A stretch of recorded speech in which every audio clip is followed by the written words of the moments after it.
I have been requested by a friend of mine to speak on the topic of fear of dying.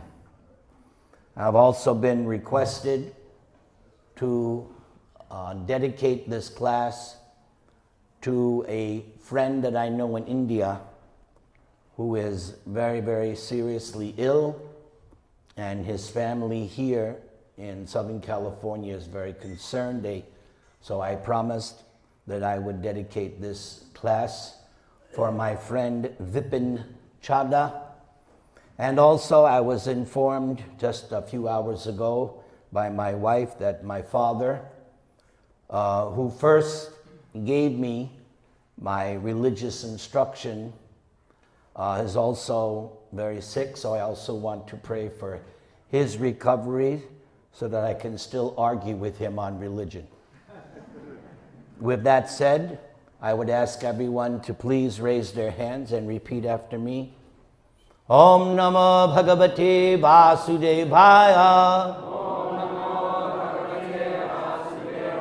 Om Namo Bhagavate Vasudevaya. Om Namo Bhagavate Vasudevaya.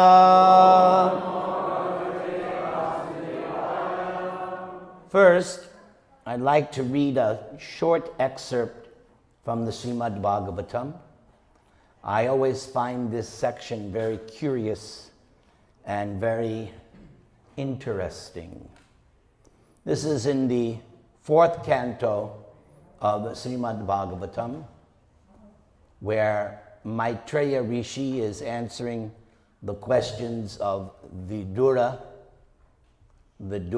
who appears in the Mahabharata story, also in Śrīmad-Bhāgavatam. And listen to what Maitreya says. My dear Vidura, I will now summarize and explain the causes of devastation.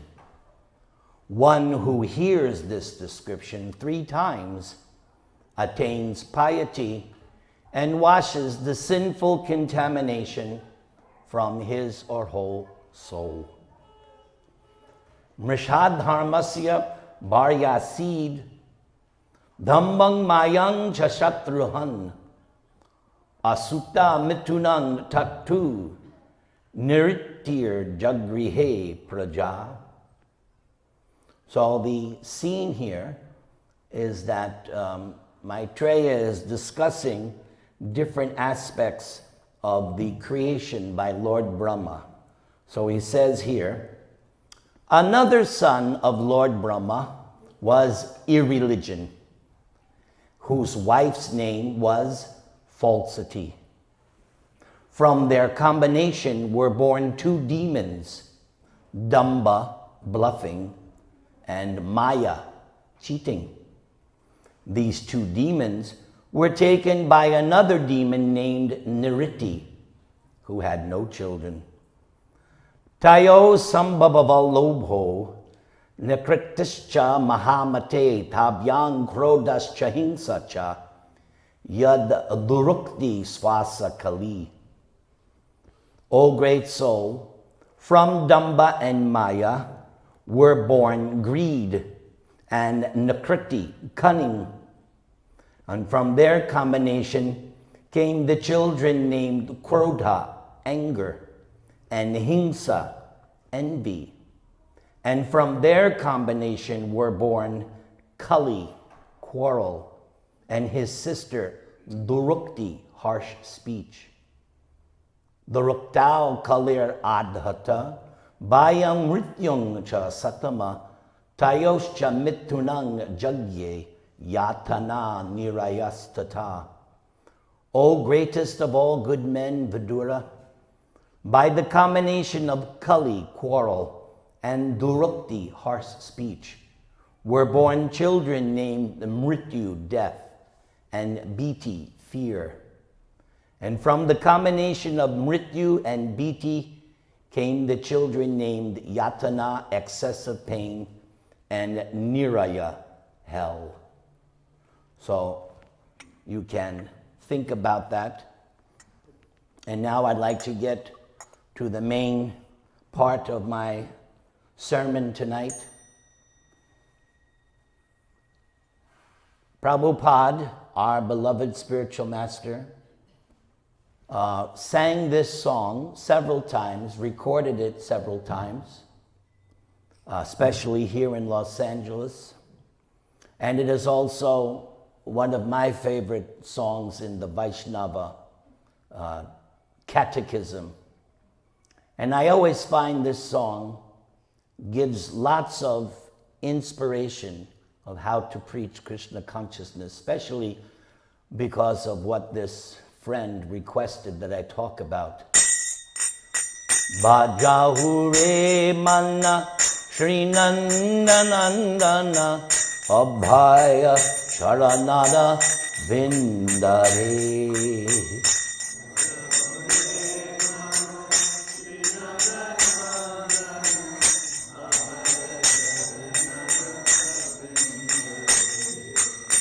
Bhajahure mana Śrīnanda-nandana Abhaya Sharanada Vindare.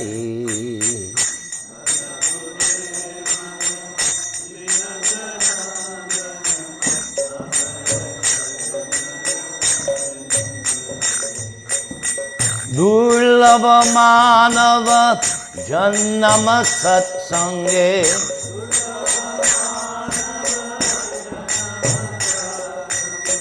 Durlava manava jannama satsange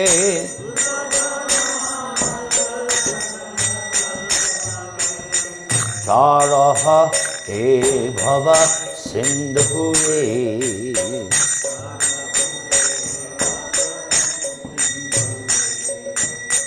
Taraha he bhava sindhure.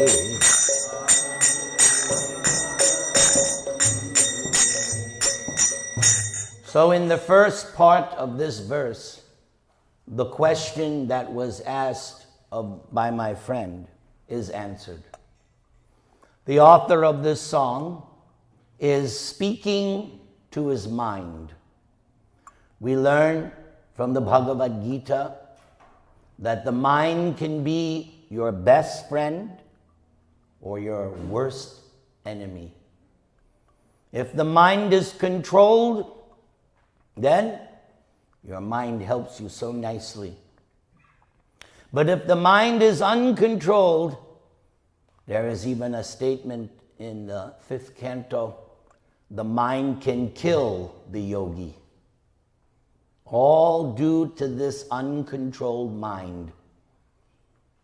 Krishna, in speaking in the Bhagavad Gita, in the 10th chapter, where he's explaining 80 samad vibhutis, he says, of the senses, I am the mind, because it is most powerful. So the author, and in spiritual life, it begins with controlling the mind. That is the beginning of spiritual life. If you are practicing some spiritual process or some yoga, and there's no discussion of controlling the mind, you're wasting your time. Because spiritual life begins with controlling the mind and the senses. And if the mind is not controlled, forget about the senses. It's not going to happen. So fixing the mind, controlling the mind, that is business number one. So the author is addressing his mind. My dear mind, we should cooperate. He says, if you can cooperate with me, then abhay. We can become fearless. Abhay. Like Prabhupada's name. Abhay Charanaravinda. His name comes from this song. But how do you control the mind? How do you become fearless?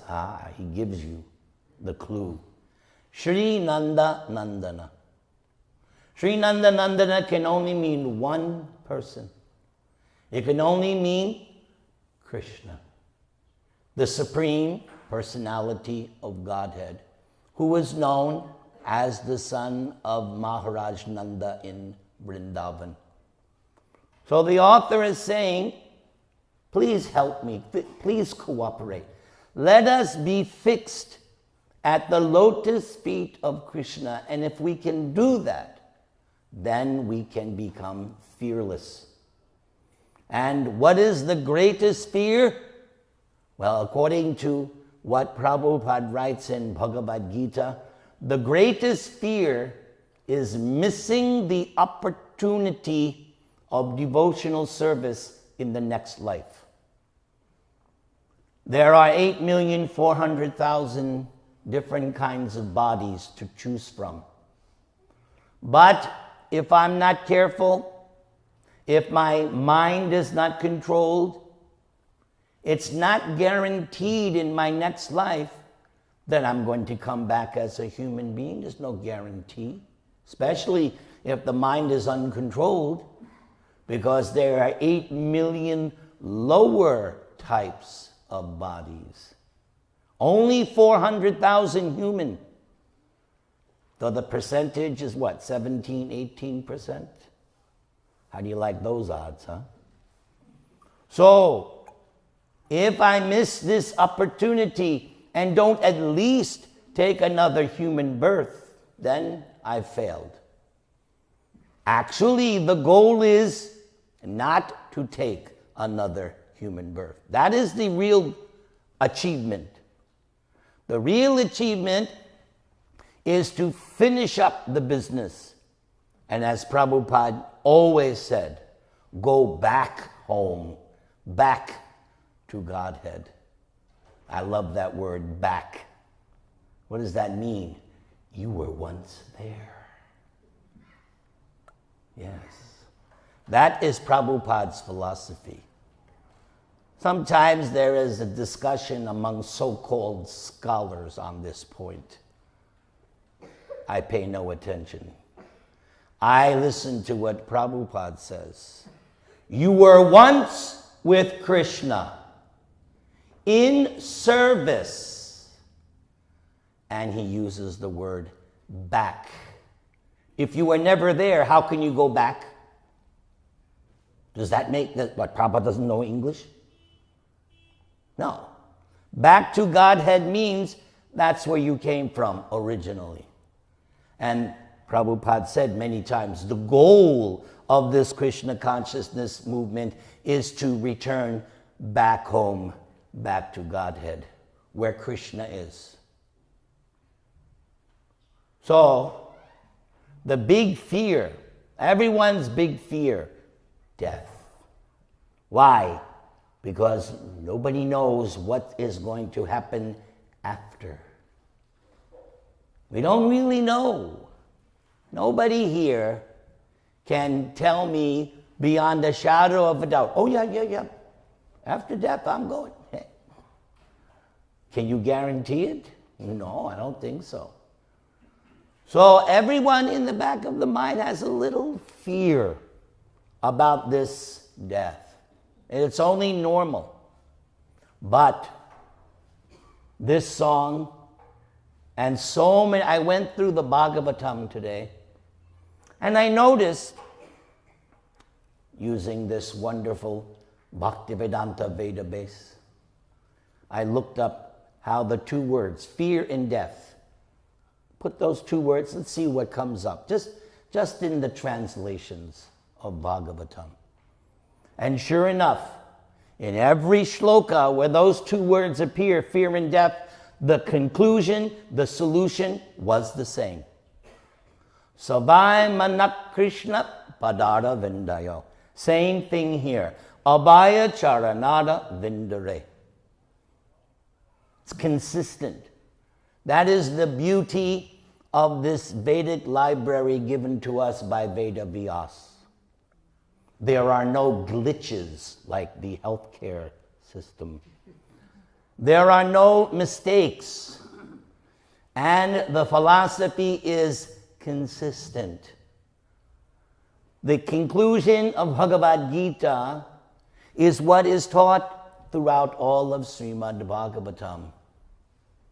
So when I did that search, what did it say? You want to be fearless? You want to overcome this death? You want to become deathless? One solution. Take shelter of Krishna.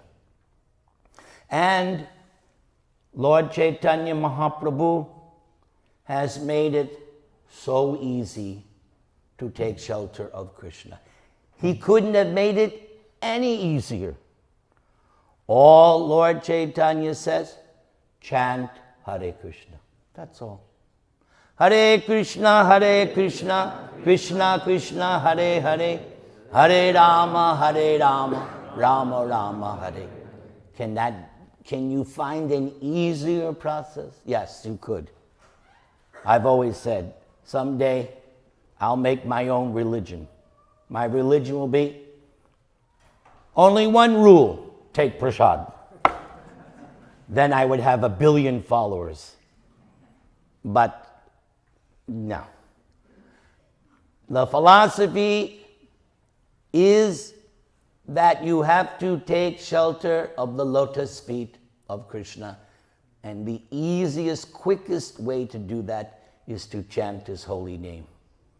So Govinda Das, the author of this song, my dear mind, please let us be fixed on the lotus feet of Krishna. Durlabha manava janama satsange. He then said what I said earlier, that this human birth is rarely gotten. Don't take it for granted. It is a rare opportunity. You have to utilize it very, very, very carefully. Don't spoil it. Don't waste it. And therefore he says, Sat Sange. What should be the priority of the human life is this: association with devotees. This is the priority of life. Yes, you have to go to school. Yes, you have to get a job. Okay, nobody's arguing. Nobody's preaching, all right, everybody, give up your family, give up your... No. Prabhupada's philosophy is not like that. And even Lord Chaitanya doesn't preach that. When Lord Chaitanya was questioned, when he questioned Ramananda Roy, what is the goal of life? And Ramananda Roy gave so many answers, and Lord Chaitanya said, no, it's external. No. Then, finally, when Ramananda Roy quoted that verse by Lord Brahma, when he was praying to Krishna, he said that Lord Brahma said that you remain in your position. So whether you're a grihastha, vanaprastha, sannyasi, brahmachari, man, woman, brahman, kshatriya, vaishya, don't worry about it. Whatever you are, that's not the issue. The issue is come in the association of devotees and hear about Krishna, which is what you decided to do today. Here in Southern California, many options to spend your weekend time. But those who are intelligent, sumedha saha, they take this opportunity. No, now I have so many things I have to do, but now is the time to hear and chant in the association of devotees. Because everybody here ultimately has the same objective. Go back home, back to Godhead, and be with Krishna. And this is how you do it. As approved by Lord Brahma, accepted by Lord Chaitanya as the beginning of pure devotional service. This is the beginning. Hearing about Krishna in the association of devotees. So always remember that that this is where it all begins. Sometimes we get confused. Sometimes we go astray. That's all right. To err is human. But remember, mark it down now on your cell phones. Make a note. When all else fails, come back and be in the association of devotees and begin hearing. Very powerful. How did this movement, Krishna consciousness movement, start?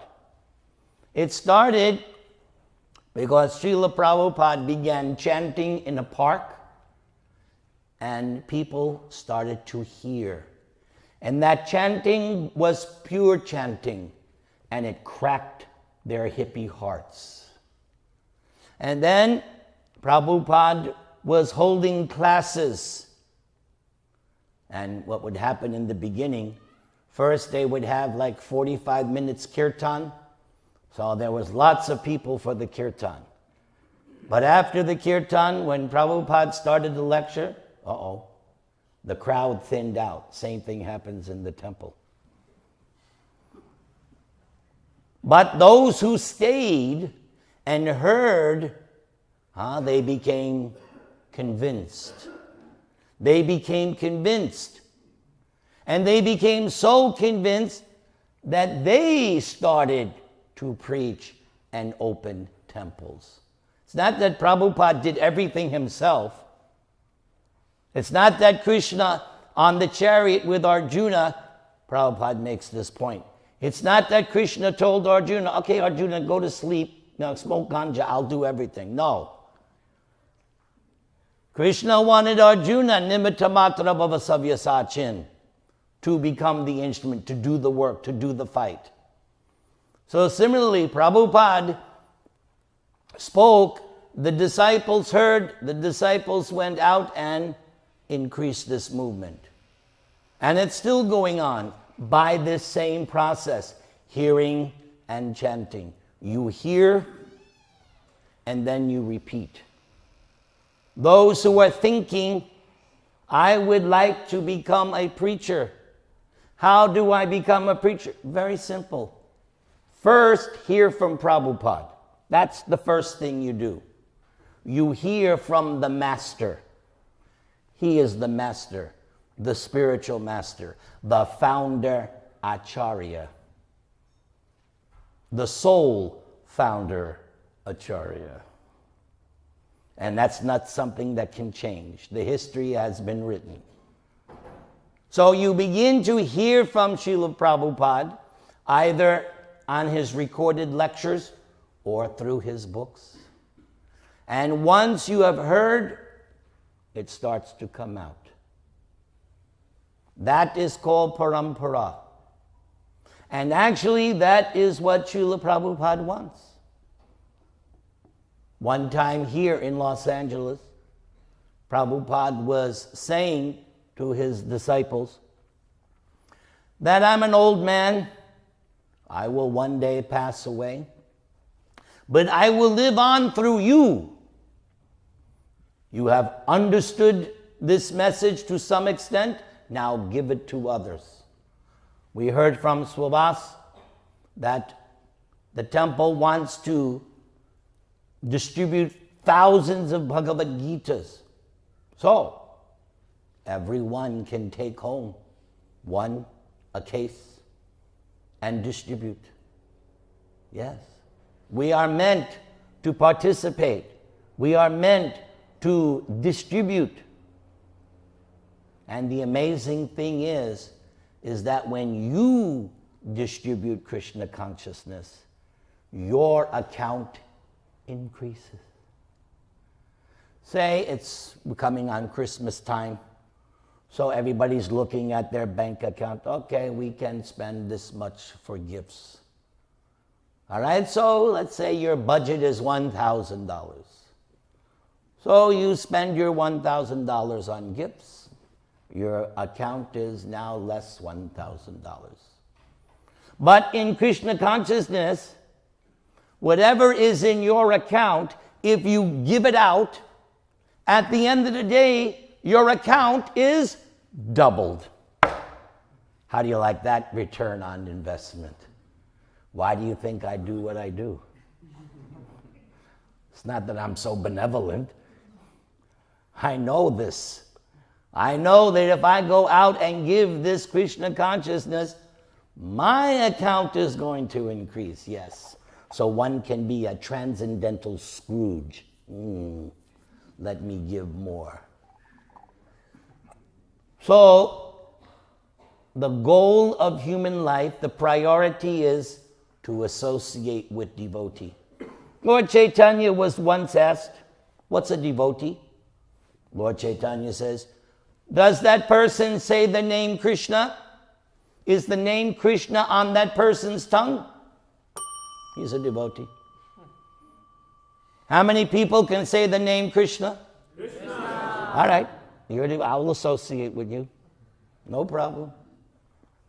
Now the last line of this first verse. Taraho e bhava sindure, which is very similar to a verse in the Bhagavad Gita. So, in the Bhagavad Gita, Krishna says in chapter 7 that this material nature, my material nature, Krishna claims this material energy as his property. That's an important point. She's not independent.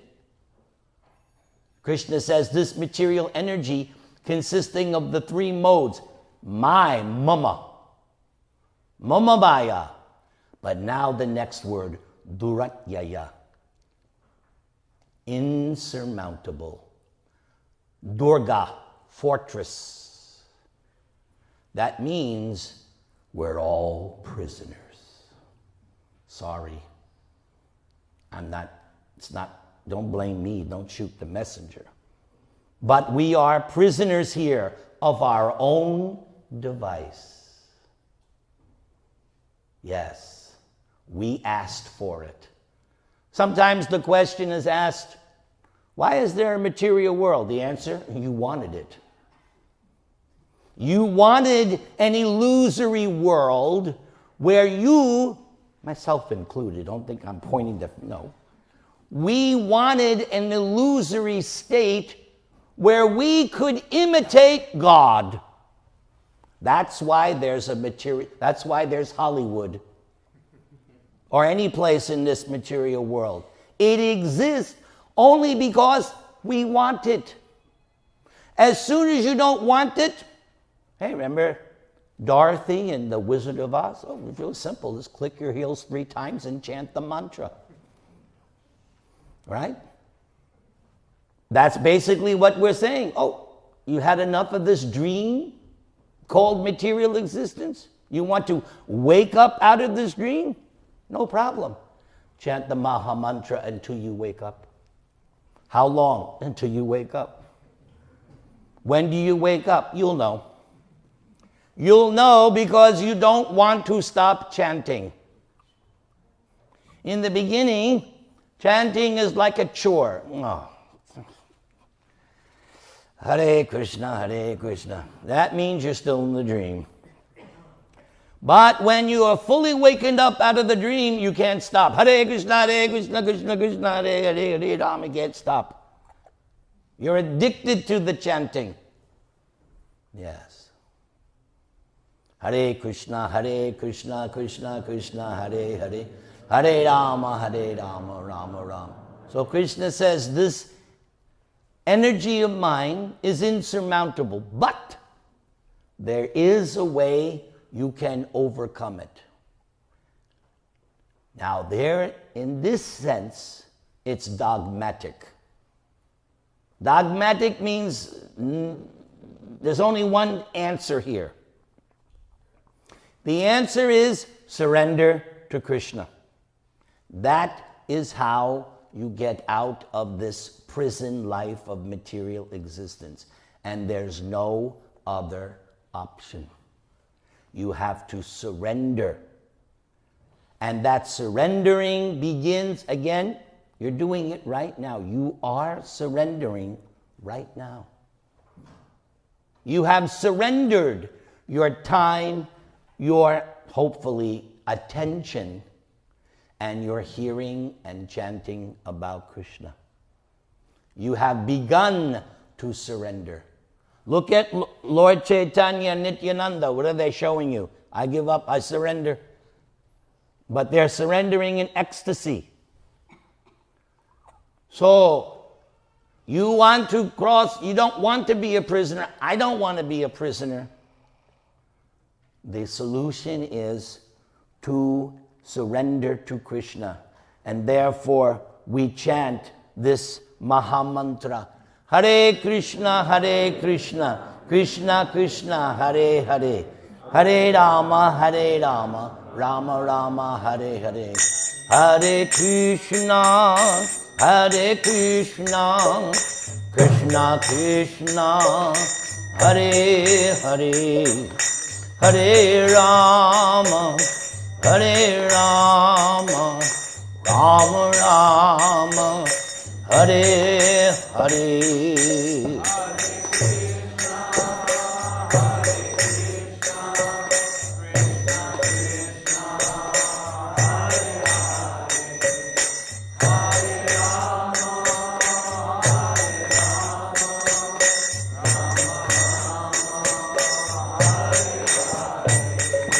Now, when we chant, the secret of chanting is to chant and to pay close attention to the sounds and syllables that you're making. The more you can concentrate on the sound vibration, the better you are chanting. So now, when you respond, try to pay closer attention. Hare Krishna, Krishna Krishna, Hare Hare. Hare Rama, Rama Rama, Hare Hare.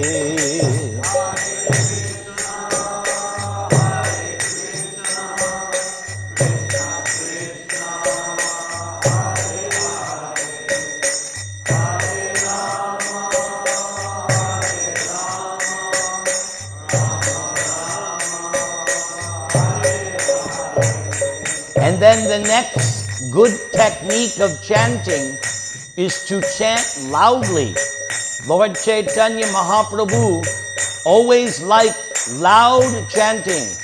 So now this next time, with full attention, loudly chant, Hare Krishna,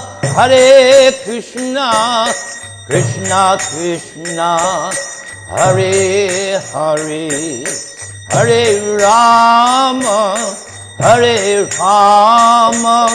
Rama Rama, Hare Hare. Jai.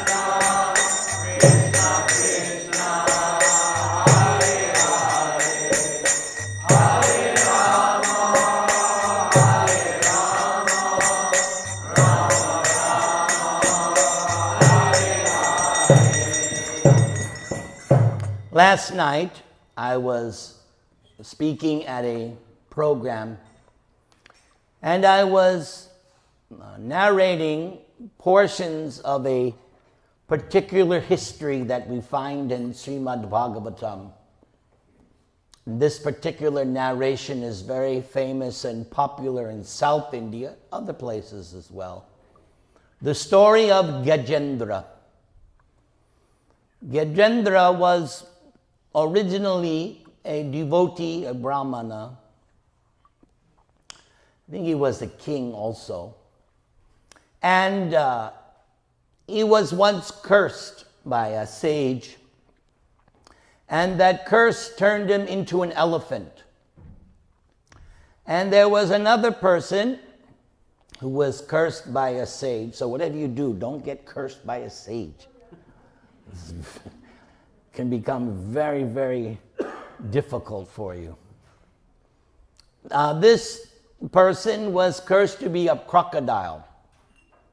So this elephant, he was the king of many elephants, and he was with so many female elephants, and they were playing in this very nice lake, and the crocodile was there also, and there was a fight between the crocodile and the elephant. And they were fighting for a long time, so many years they were fighting. Now the difficulty for the elephant was that the elephant is not accustomed to live in the water. It can only stay in the water for a short time. The elephant's natural place is to be on the land. Whereas the crocodile is very happy and content and normally lives in the water.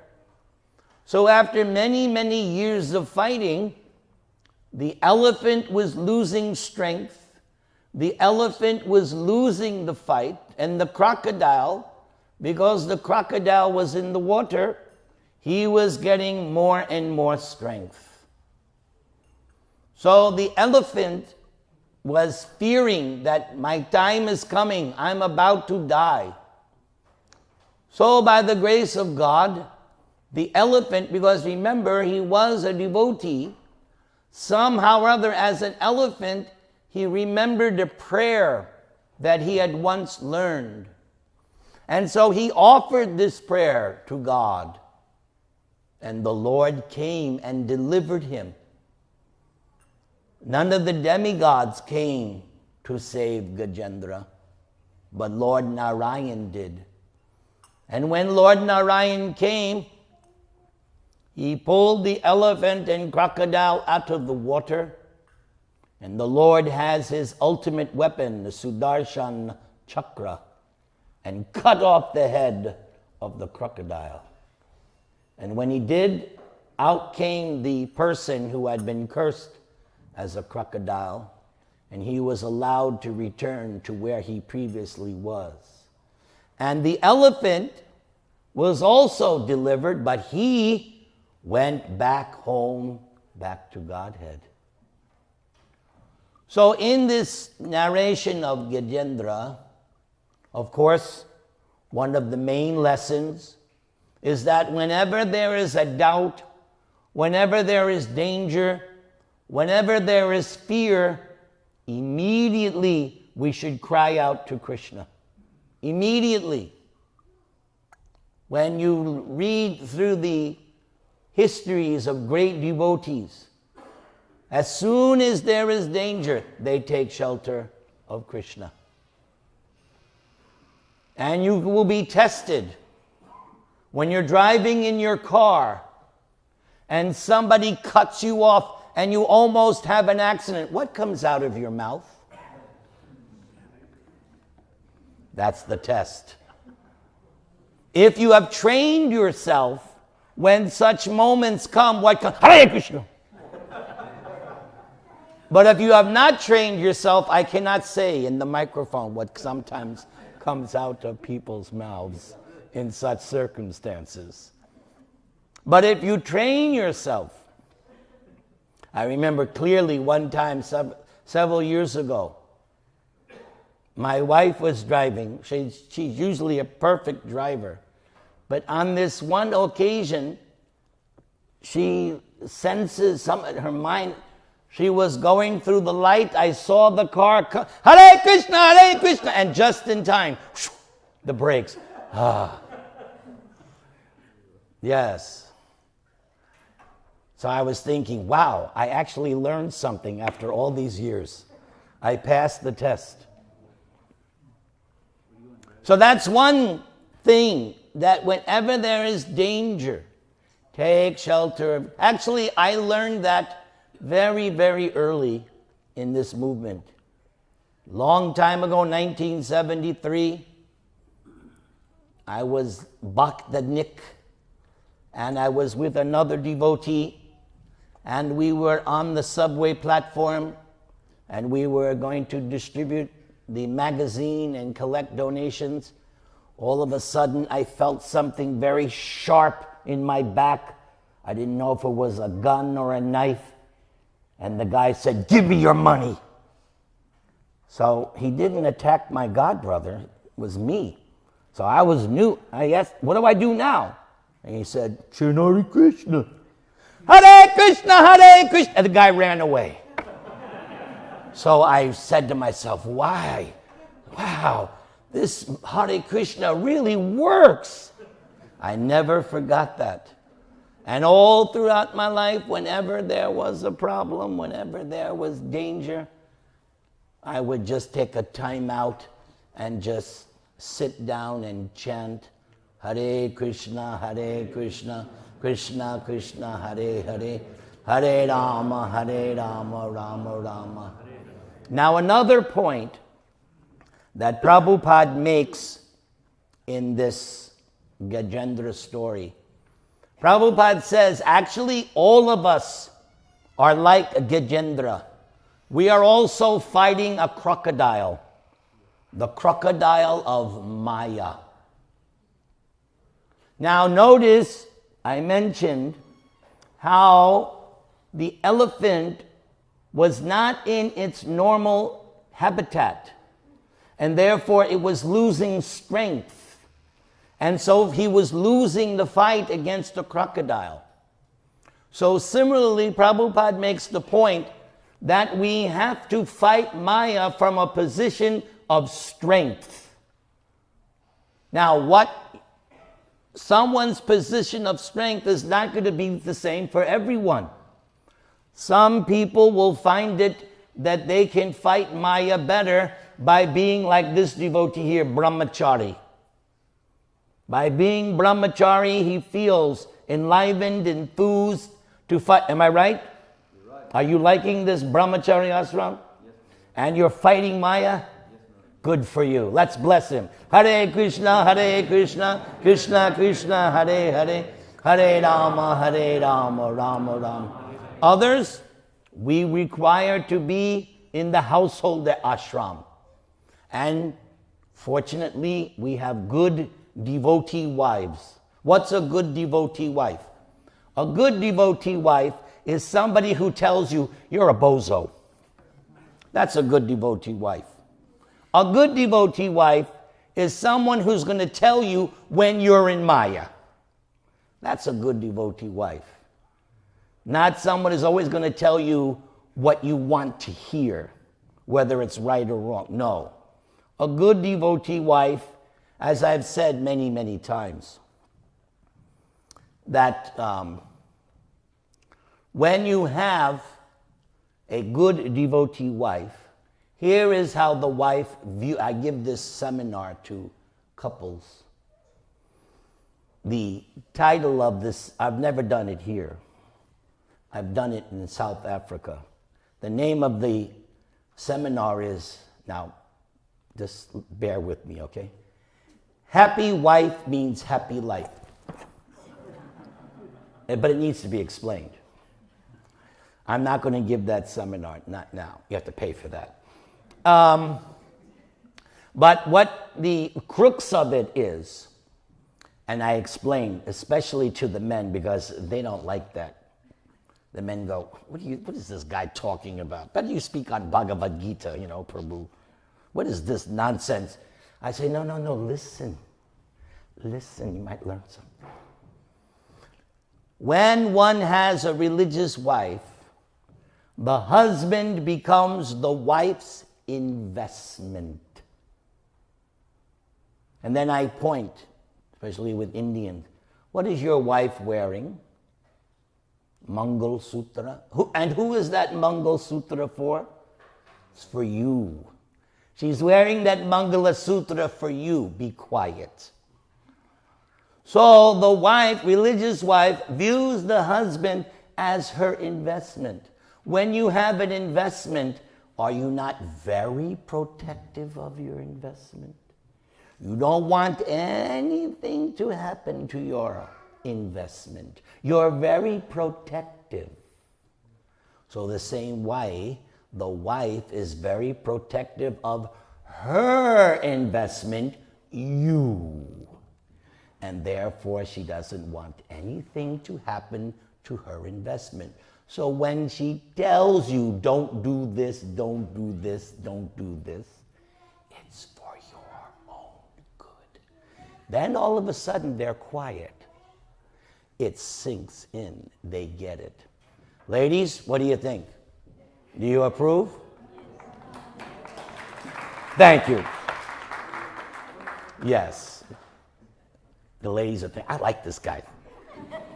Let's have him more often. When I first did this in South Africa, it was after a program, and when everybody was eating, so after everybody was eating, some of the ladies came around, and I just started talking like this. After 10 minutes, the lady said, hey, come over here. Listen to Prabhuji. He's speaking the good thing here. Anyway, did you enjoy my talk tonight? All right, let's end on a good note. And I'll see you in 2 weeks for the Bhagavad Gita Yajna.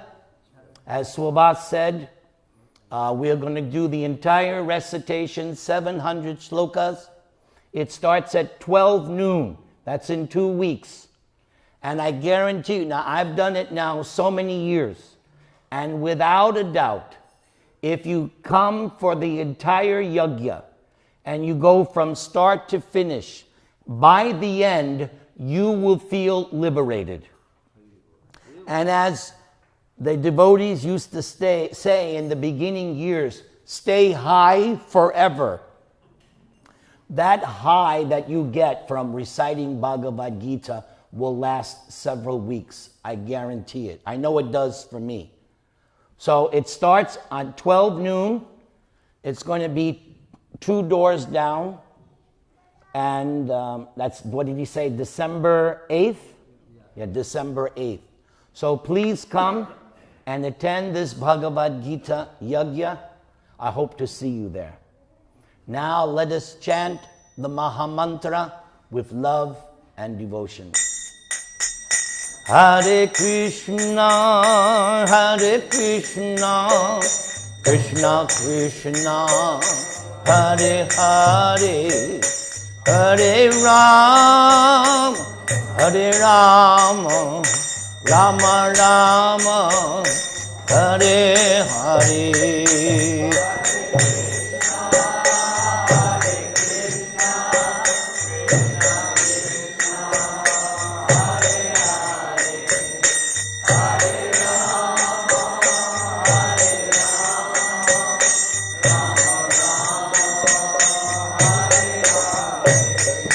Hare Krishna, Hare Krishna, Krishna Krishna, Hare Hare, Hare Rama, Hare Rama, Rama Rama, Hare Hare.